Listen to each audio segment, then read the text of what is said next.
Bismillahirrahmanirrahim. Assalamualaikum warahmatullahi wabarakatuh. Hari ini kumpulan kami akan menerangkan dan membentangkan asas-asas kritikan sastra menerusi karya sastra kanak-kanak. Jadi, saya akan memperkenalkan diri saya terlebih dahulu. Nama saya Muhammad Yusof Fitri bin Ismail dan ini dua orang sahabat saya iaitu Muhammad Luqman bin Khairul dan juga ni Azib Amaluddin. Kita pergi kepada kedua iaitu pengenalan.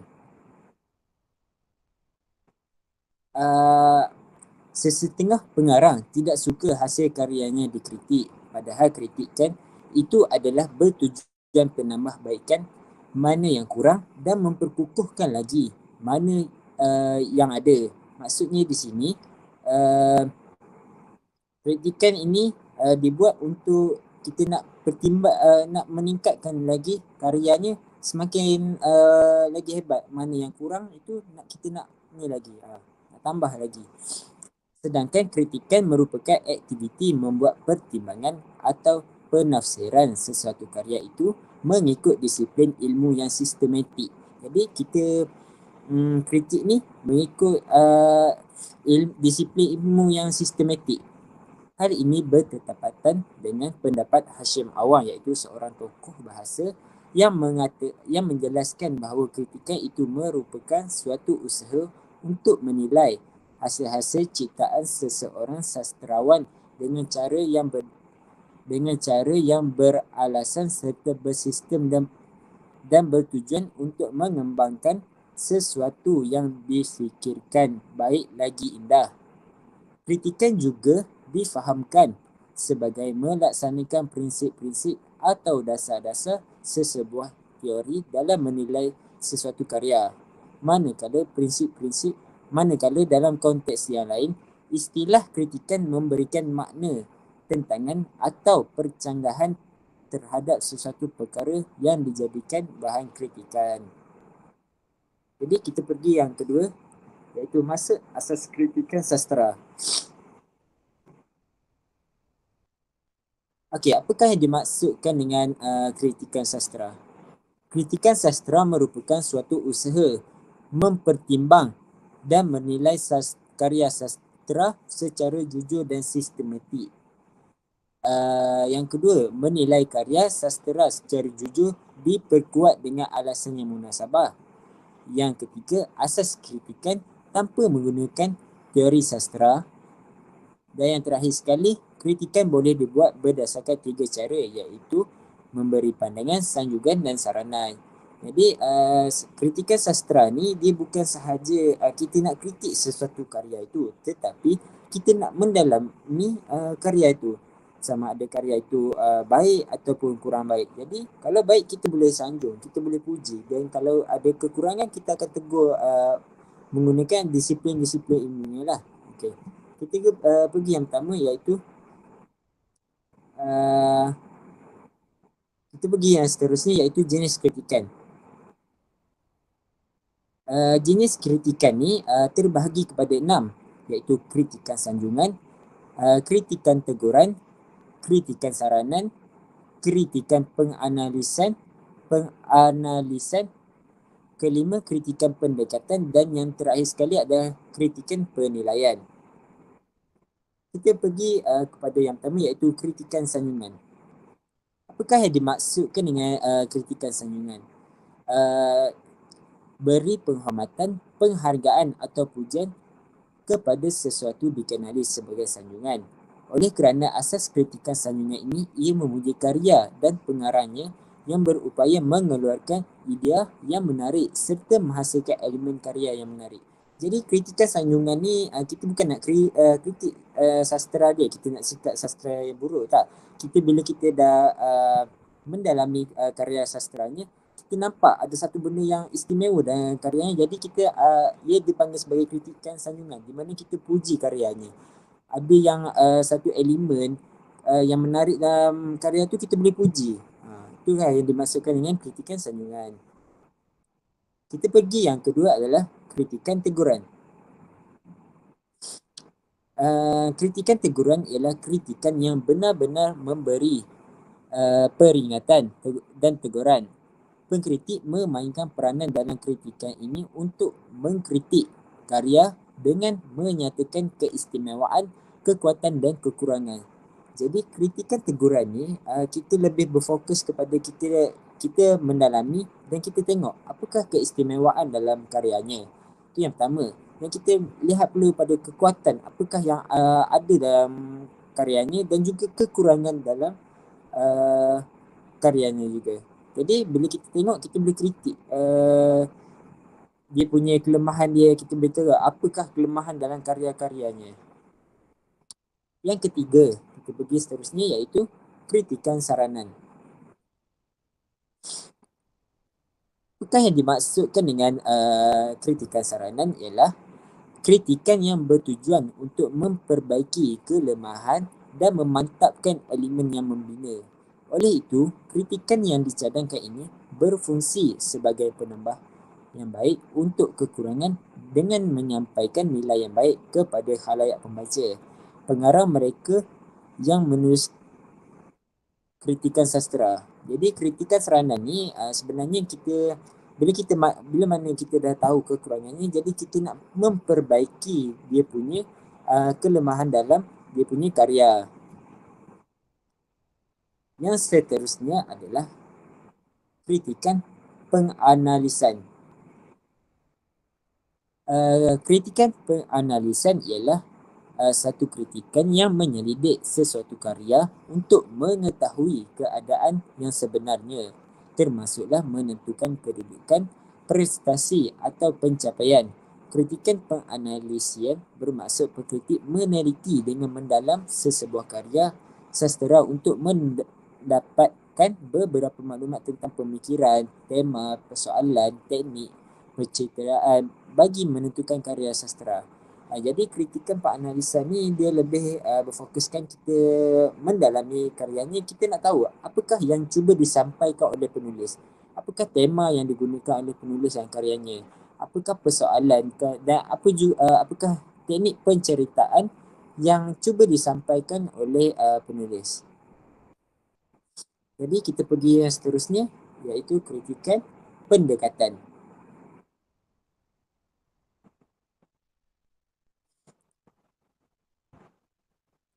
Kritikan pendekatan bermakna sesuatu proses atau cara untuk mendekati sesuatu karya sastera. Karya sastera dapat dikaji dengan lebih mendalam jika pengkritik menggunakan pendekatan tertentu. Pendekatan kritikan kesusasteraan di Malaysia terbahagi kepada dua iaitu pendekatan intrinsik dan juga pendekatan ekstrinsik. Jadi kita boleh lihat karya kritikan pendekatan ni ialah dia nak mengkritik tentang gaya penulisan yang digunakan oleh penulis, tema ataupun mesej yang cuba disampaikan oleh penulis dan juga teknik naratif yang digunakan oleh penulis. Pendekatan kritikan kesusasteraan di Malaysia terbahagi kepada iaitu intrinsik dan juga ekstrinsik. Apakah yang dimaksudkan dengan intrinsik? Teknik pendekatan intrinsik ni ialah analisis gaya penulisan, struktur naratif dan juga pengembangan tema. Manakala ekstrinsik pula ialah analisis konteks sejarah dan sosial, pengaruh budaya dan sosial dan juga analisis karya dalam konteks sastera lebih luas. Dan kita pergi yang seterusnya iaitu terakhir sekali kritikan penilaian. Okey, kritikan penilaian bermaksud mengkritik, menilai sesebuah karya sastera, melihat dari segi isi atau mesej yang hendak disampaikan oleh pengarang. Pengkritik yang menerapkan kritikan penilaian ini adalah menentukan sesuatu teks karya sastera itu bermutu atau tidak, mempunyai kekuatan dan keistimewaan atau sebaliknya. Jadi kritikan penilaian ni adalah kritikan yang terakhir sekali. Selepas mana kita dah kaji karya dia, kita dah tahu mana kelemahan dia, mana kekuatan dia, mana keistimewaan dia. Jadi kita boleh kritik. sama ada karya yang dihasilkan oleh penulis sama ada bermutu ataupun tidak. Ini merupakan kritikan yang terakhir sekali lah. Itu saja daripada saya. Sekian, terima kasih.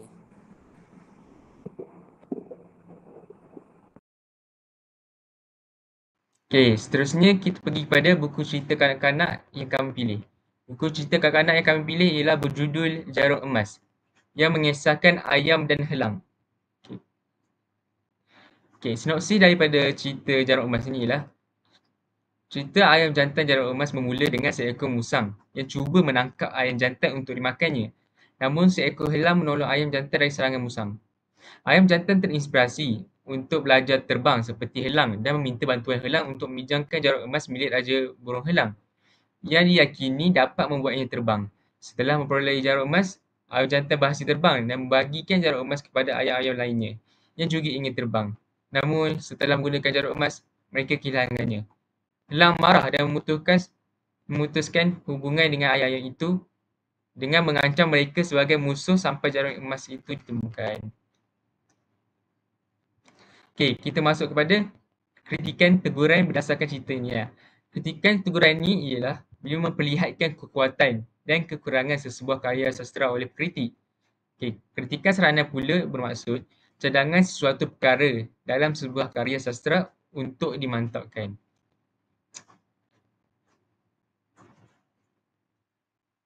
Okey, kita pergi pada contoh pertama lah. Kritikan saranan. Penulis tidak meneratkan nilai rasional dalam diri penonton. Apabila mendengar kokokan yang serak dan sumbang dari ayam hutan, semua penonton mengejeknya. Dengan begitu mudah sekali para penonton menghina dan merendahkan ayam hutan. Okey, kritikan saranan yang dapat dicadangkan di sini ialah penulis patutnya meneratkan nilai rasional dalam watak penonton. Seharusnya penonton tetap memberi sokongan yang jitu dan tidak menghina atau menyindir suara ayam hutan. Selain itu, penonton juga boleh menegur secara baik dan lembut tentang suara kokokan ayam hutan dan tidak sewenang-wenangnya merendahkan ayam hutan. Okey, contoh kedua pula ialah apabila terdapat seekor anak ayam yang teruja mendengar suara ayam hutan dan berkata, "Saya pun nak jadi macam awak juga suatu hari nanti." Ayam hutan mula bangga diri. Oleh itu, ayam hutan sentiasa memenuhi permintaan peminatnya yang kian bertambah dari hari ke hari. Okey, kritikan saranan di sini ialah sikap membangga diri itu haruslah dielakkan dalam kehidupan seharian kita. Sebab seharusnya kita ni perlu mengikut resmi padi, makin berisik makin tunduk. Walaupun semakin banyak peminat ayam hutan, ia sepatutnya tetap merendah diri. Maksudnya, kita ni tidak seharusnya mengamalkan sikap bangga diri dalam hidup kita, dalam hidup seharian kita. Kerana sikap bangga diri adalah salah satu sikap yang tidak disenangi oleh orang lain. Okey, seterusnya. Contoh ketiga pula ialah penulis tidak memaparkan nilai kejujuran. Sebagai contoh peristiwanya ialah ayam hutan menipu kepada helang tentang jarum emasnya yang telah hilang. Kritikan serangan yang dapat disimpulkan di sini ialah ayam hutan perlulah jujur mengutarakan hal sebenar kepada helang walaupun perkara negatif akan berlaku seperti berlakunya pergaduhan antara ayam dan helang. Okay. Sebagai manusia ni kita seharusnya berkata jujur, berkata benar walaupun sebaliknya ada musibahnya. Tapi kita ni kena, apabila kita bohong ni, lama-kelamaan pembohongan kita akan terbongkar juga akhirnya. Okey. Seterusnya, peristiwa helang mencekik ayam hutan kerana berasa sangat marah tentang kehilangan jarum emasnya. Walaupun dalam keadaan marah, kita perlu bijak mengawal diri daripada melakukan perkara di luar jangkaan. Serangan di sini agar helang memarahi ayam hutan tanpa melakukan kekasaran, iaitu mencekik leher ayam hutan. Helang juga tidak boleh mengancam ayam hutan seperti berkata, kalau tak jumpa jarum emas aku akan makan kau nanti dan seluruh keturunan kau. Maksudnya, kita dalam apa-apa situasi pun, kita hendaklah mengawal perasaan marah kita kerana apabila kita melakukan suatu perkara mengikut emosi, akan menyebabkan orang sekeliling kita ditimpa musibah ataupun ditimpa kemalangan yang menyebabkan kecederaan kepada mereka. Seperti kita ketika kita dalam keadaan marah ni, kita nak tumbuk orang tu, kita nak cekik orang tu. Okay. Seterusnya, kita masuk pula kepada kritikan sanjungan. Kritikan sanjungan adalah perbuatan memuji seorang seseorang pengarang dan karannya yang menampilkan pemikiran yang bernas. Sebagai contoh yang pertama ialah penulis menerapkan nilai-nilai moral dalam cerpen. Nilai mengambil berat terhadap masalah rakyat ini dipaparkan oleh pengarang melalui watak kancil dan angsa. Bila mereka terdengar suara tangisan ayam hutan kancil dan angsa terus mencari arah suara itu berada.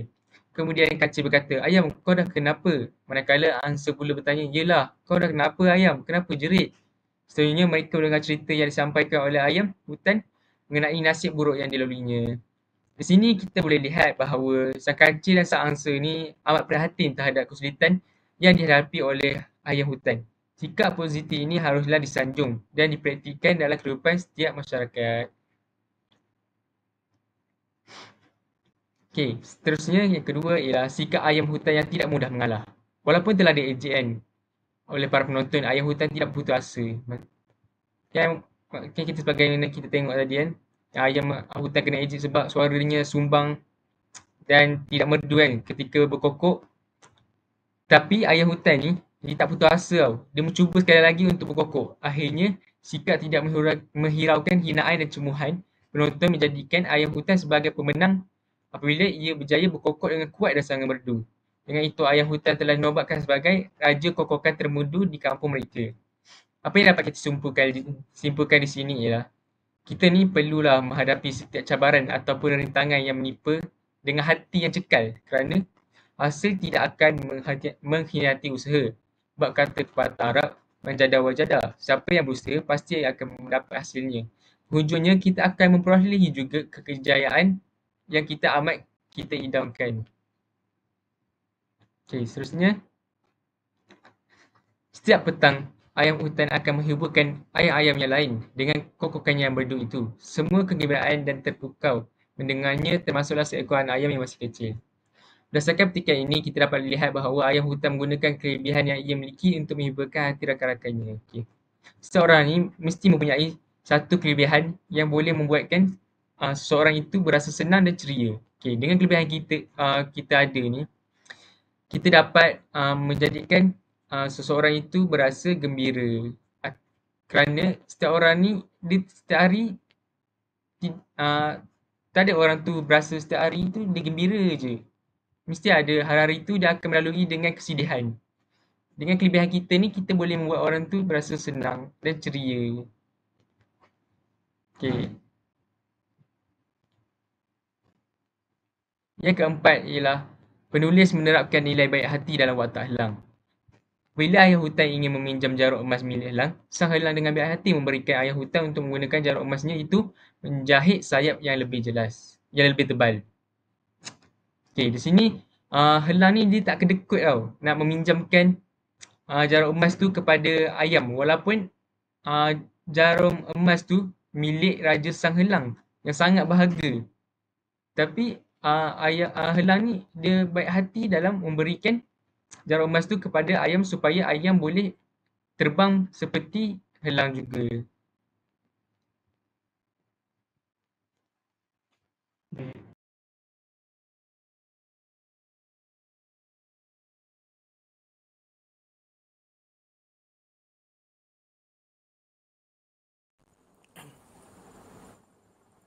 Okey. Baik, seterusnya ialah kritikan pendekatan. Kritikan pendekatan yang saya kritik ialah pendekatan intrinsik, iaitu pendekatan terhadap karya sastera dengan menerapkan teori dan kaedah sastera berpandukan kepada karya sastera. Unsur-unsur dalaman yang akan dikritik adalah plot, watak dan perwatakan, latar, sudut pandangan dan gaya bahasa. Watak yang dikritik ialah watak ayam hutan. Yang pertama, seekor ayam yang terlalu tidak suka akan persaingan. Ayam hutan suka apabila penonton terhibur dengan kokokannya. Namun, apabila ia gagal berkokok apabila dipinta oleh cik adik manis dan kehebatan ayam serama berkokok mula terselah, ayam hutan berasa malu, kecewa dan ia pun menangis. Okay. Yang seterusnya ialah seekor ayam yang mudah bangga diri. Mendengar permintaan anak ayam iaitu untuk mendengar suaranya, ayam hutan mula bangga diri. Tambahan pula, apabila ditanya oleh angsa, adakah suara ayam hutan begitu merdu? Ayam hutan sekilas menjawab, mestilah merdu. Kalau tidak, aku tak akan jadi raja. Bila aku berkokok, semua haiwan terpegun nak mendengar suara aku. Sikap bongkak dan menunjuk-nunjuk dipaparkan oleh pengarang melalui watak ayam hutan. Yang seterusnya ialah seekor ayam hutan yang cuai. Ayam hutan terlalu alpa ketika terbang dengan sayap. Barunya sehingga tidak sedar bahawa jarum yang berada di mulutnya telah jatuh. Ayam hutan telah menghilangkan jarum emas helang kerana terlalu gembira dapat terbang.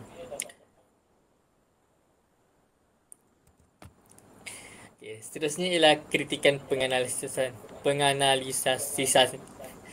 Pengkritik meneliti secara mendalam sesebuah karya sastera untuk memperoleh maklumat.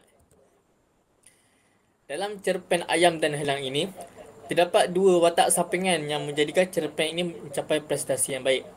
Watak sampingan ini ialah kancil dan angsa. Contoh peristiwa, kancil dan angsa berkata kepada ayam hutan bahawa dia bongkak dan suka menunjuk-nunjuk. Kemudian, apabila ayam hutan merasa marah, dia boleh berkokok dengan merdu seperti biasa. Sebenarnya, kancil dan angsa hanya ingin menguji tahap kesabaran ayam supaya dia mendapat suaranya kembali. Peristiwa ini telah cukup membuktikan bahawa penulis ini menyelipkan elemen ejekan secara halus untuk mempengaruhi pemikiran serta emosi ayam hutan. Di sini, kancil dan angsa mengejek ayam hutan dengan kata-kata tertentu untuk menguji kesabaran ayam hutan ini.